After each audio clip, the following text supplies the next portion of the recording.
Ukubona kuyashiyana. Kunabantu abangakhulile ekubeni abaprofethi ukuze bebone abaqale beyolala mase bayavezela amaphupho. Kunabantu ababonayo nje ngendlela ebukhali uNkulunkulu adilize revelation noma alethe isibonakaliso simultaneously. Abantu ababonayo ababoni ngendlela efanayo. Kunabantu uma befika endaweni abaphuza ukumemorize izinto nokuzazi ukuthi ziqonda ukuthini.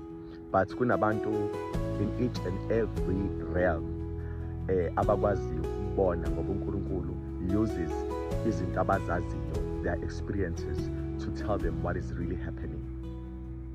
Ngale nkathi ethi umuntu uyabona, it means akasafanele manje aqale ayolala mase yaphupha mase yakutshela kuzokwenzakalani. It means usayibona izinto ukuthi kwenzakalani.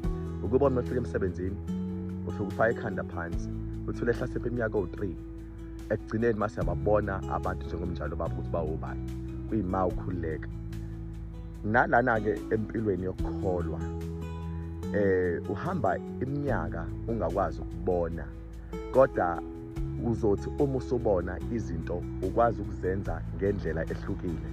Ngale nkathi umuntu esebona abantu baqala ukumhlonipha engakoboni bebenza noma kanjani kuyena, uthe esebona sebeyayimanda manje nabo bayibuza one by one, usiyabona akakoboni base baqhubeka nokukhohlakala abakwenzayo. Ukubona kunamandla, kuyasiza, ingakho kumele ukukhuthalele ukubona ukuze ubone kunezinto kumele ungayibuki njengokungcola okugcwele kwi-internet. Kodwa akusho ukuthi uNkulunkulu will be affected by lokho kungcola. Bikona ukuthi ukukholwa kwabantu akulingani, abanye bedane bewiswa yilezo zinto ezokungcola. But uma umuntu ene-faith that is fixed up kuNkulunkulu akawukalula, which is why ngale nkathi uma ubona izinto kodwa ezimbi ezokwenza ukuthi uphazamiseke emqondweni wakho, akumele uyithathe uyibuke.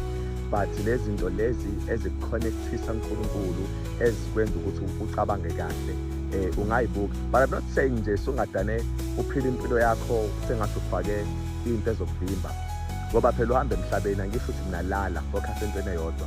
Be umuntu oqaqekile, umuntu okhululekile ukuze nabantu bengeke bebone ukuthi ayilona usayingane kodwa mesimphusha kanje sokwazi ukumnqoba. Be umuntu okhululekile and exercise le freedom uNkulunkulu akuphe yona, exercise igrace lo uNkulunkulu akuphe yona to show the devil ukuthi you have something different. Ukubona kwabantu ke uma ngabe sebekhulile, that is when they begin to reveal deeper things of the Spirit of God.